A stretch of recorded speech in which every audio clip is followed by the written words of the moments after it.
மக்களே நம்மளோட பிக் பாஸ்ல இன்னைக்கு எபிசோட் ஒரு சுவாரஸ்யமான அதே டைம் ஒரு ஃபன்னான ஒரு தரமான ஒரு சம்பவம் ஒண்ணு நடந்துச்சு. அது என்ன அப்படின்றத இந்த வீடியோல நம்ம பார்க்க முடியும். கிட்டத்தட்ட நடந்து கொஞ்ச நேரம் ஆச்சு.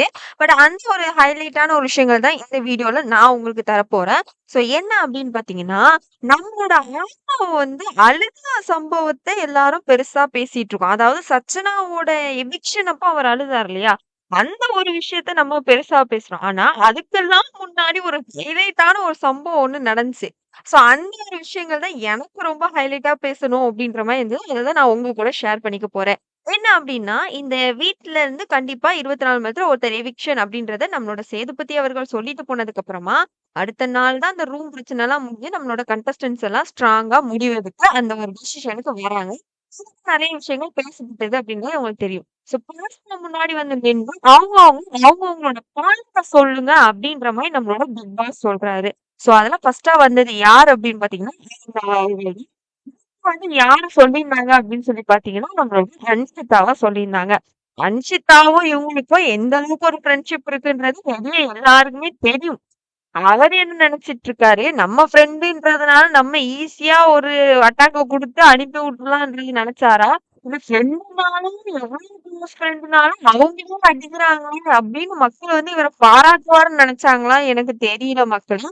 ஆனா அந்த சம்பவம் எனக்கு ரொம்ப ஃபன்னான ஒரு மொமெண்ட்டா இருந்தது அப்டின்னே சொல்லலாம். எனக்கு என்னன்னா அன்ஷிதா சொல்றாரு. காரணம் சொல்லுங்க அப்படின்னு சொல்லி நம்ம பிக் பாஸ் கேட்கும்போது, அவங்களுக்கு வெளிய நெறைய பட வாய்ப்புகள் இருக்கு. நெறைய சான்சஸ் இருக்கு. சோ இப்ப வெளியேறிட்டாங்க அப்டின்னா, அவங்களுக்கு ரொம்ப நல்லா இருக்கும் அப்படின்னு சொன்னதுமே, பிக் பாஸ் வச்சாரு பாருங்க ஒரு ஆப்பு. என்ன அப்டின்னா, ஓ! நீங்க அவங்களுக்கு மோட்டிவேட்டரா இருங்கன்னு நான் சொல்லல. அவங்க வெளிய போங்கன்னு சொன்னீங்க இல்லையா? அதுக்கான சரியான காரணத்த சொல்லுங்க. இந்த 24 மணி நேரத்துல இந்த வீட்ல பாத்தீங்க இல்லையா? அந்த ஒரு காரணத்த சொல்லுங்க அப்படின்ற மாரி அவர் சொல்றாரு. அத கேட்டதுமே அந்த இடத்துல ஸ்லிப்பர் ஷாட் வாங்குனாலும், அத அப்படியே மெயின்டெயின் பண்ணி இல்ல பிக் பாஸ் அவங்களால வெளிய வரதுக்கு ரொம்ப ஈஸியா அட்டாச் ஆயிடுவாங்க.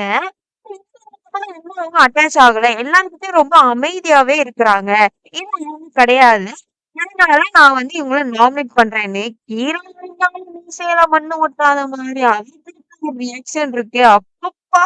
அப்படின்ற மாரி இருந்தது. நான் வந்தன்னைக்கே அன்ஷிதா வர்றது இவங்களுக்கு தெரியாதுன்ற மாரியும் இவங்க 2 பேரும் ரியாக்ஷன் ஐய்யய்யோ! அப்படின்ற மாரி இருந்தது. அதாவது வெளிய என்னதான் க்ளோஸ் ஃப்ரெண்டா இருந்தாலும், பிக் பாஸ் வீட்டுக்கு போனதுக்கு அப்புறம் தனித்தனியா இருப்போம். அப்படிலாம் குரூப்பிசம், ஃபேவரிசம்னு சொல்லிருவாங்கன்னு, இவங்க பத்திலாம் 2 பேசி ஒரு முடிவு எடுத்து உள்ளுக்க வந்துட்டு, இவங்க புடிச்சு பேசுறது பாருங்க. ஏன்னா மக்கள் எல்லாம் முட்டாள் மாதிரியும் ஐய்யய்யோ! அப்படின்ற மாரி இருந்தது. இதுக்கு அடுத்த கேள்வி நீங்க பார்த்தது, அவர் சச்சனாவ எலெக்ஷன் நினைச்சு ரொம்ப வருத்தப்பட்டு ஏங்கி ஏங்கி அழுத ஒரு விஷயம். பிரயோஜனமா தான் இருந்தது. இல்லன்னு நான் சொல்ல மாட்டேன். அதுக்கு அவர் குடுத்த ஒரு விஷயங்கள் தான் என்னால அக்செப்டபிள் இல்ல. எல்லாருமே டார்கெட் பண்ணி அந்த புள்ளைய அனுப்பிட்டீங்க அப்படின்ற மாரி ரொம்ப அழகா ஒரு கான்ட்ரோவர்ஸியா அந்த இடத்துல கிரியேட் பண்ணி ஒரு சீன் இமேஜ மக்கள்கிட்ட இருந்து அட்ராக்ட் பண்ண ட்ரை பண்ணறான். ஆனா நம்ம மக்களுக்கு அவர் மேல என்ன கோவமோ, வெறுப்போ தெரியல. அந்த மனுஷன் என்னத்த பண்ணாலும் கழுவியும் ட்ரோலுமா தான் பேசி தள்ளிக்கிட்டு இருக்காங்க அப்படின்றத நம்மளால பார்க்க முடியுது அப்படின்னே சொல்லலாம். மொத்தத்துல கஷ்டப்பட்டு ஒரு மனுஷன் மூச்சு முட்ட ஒரு ஆக்டிங்க போட்டா, எல்லாரும் சேர்ந்து அது ஒரு அஹ், அதெல்லாம் சும்மா நாடகங்க அப்படின்னு சொல்லி முடிச்சிட்டீங்கன்னா எப்படிங்க அந்த மனுஷன் போட்ட எஃபெக்ட்டுக்கு ஏதாவது ஒண்ணு வேணும்ல அப்படின்ற மாதிரி இருக்கு. ஆனா நம்ம மக்களோட கருத்து என்னன்னா, எல்லாம் பண்ணியே மண்டை மேல இருக்க கொண்டையே மறந்துட்டியே அப்படின்ற மாதிரி ஆல்ரெடி இருக்க நெகட்டிவ் கமெண்ட்ஸ அவரு யோசிக்காம விட்டுட்டாருன்னு நினைக்கிறேன். பிக் பாஸ்க்கு உள்ளுக்கு வர்றதுக்கு ட்ரெயினிங் ஆன உங்களுக்கே எப்படின்னா, வருஷம் வருஷம் பிக் பாஸ தொடர்ந்து எல்லா சீசன்லயும் 24 ஹவர்ஸ் பார்த்துக்கிட்டு இருக்க மக்கள் இவங்கள விட பெஸ்ட்டா இருப்பாங்க. எப்படி நடிப்பாங்க? எந்த இடத்துல என்ன பேசுவாங்க? எங்க லைம் லைட்டுக்கு தேடுறாங்க? உண்மையான ஒருத்தங்க எங்க ஃபீல் பண்றாங்கன்ற ஒரு விஷயத்த யோசிக்காமலையா இருப்பாங்க? மக்கள் என்ன அவ்ளோ முட்டாளா இருக்கு, நம்ம ஆறணும் நினைச்சிட்டு இருக்காரு அப்படின்ற மாரி தான் இருந்தது. சோ மொத்தத்துல அதுதான். சொம்ப கொஞ்சம் கம்மியா தூக்குங்க அண்ணா. ரொம்ப அதிகமா தூக்காதீங்க. அப்படின்ற மாதிரி தான் பிக் பாஸோட பதிலடி அப்படின்றது இன்னைக்கான எபிசோட்ல இருந்தது அப்படின்னே சொல்லலாம். சோ இந்த ஒரு ஹைலைட்டான மொமெண்ட் எனக்கு ரொம்ப ஃபன்னான ஒரு மொமெண்ட்டா இருந்துச்சு.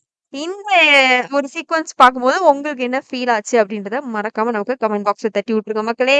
ஸோ இந்த வீடியோ உங்களுக்கு பிடிச்சிருந்தா மறக்காம லைக் பண்ணுங்க, ஷேர் பண்ணுங்க. மறக்காம நம்மளோட சேனலை சப்ஸ்கிரைப் பண்ணி உங்களோட சப்போர்ட் கொஞ்சம் கொடுங்க மக்களே. ஸோ தேங்க்யூ, பாய்.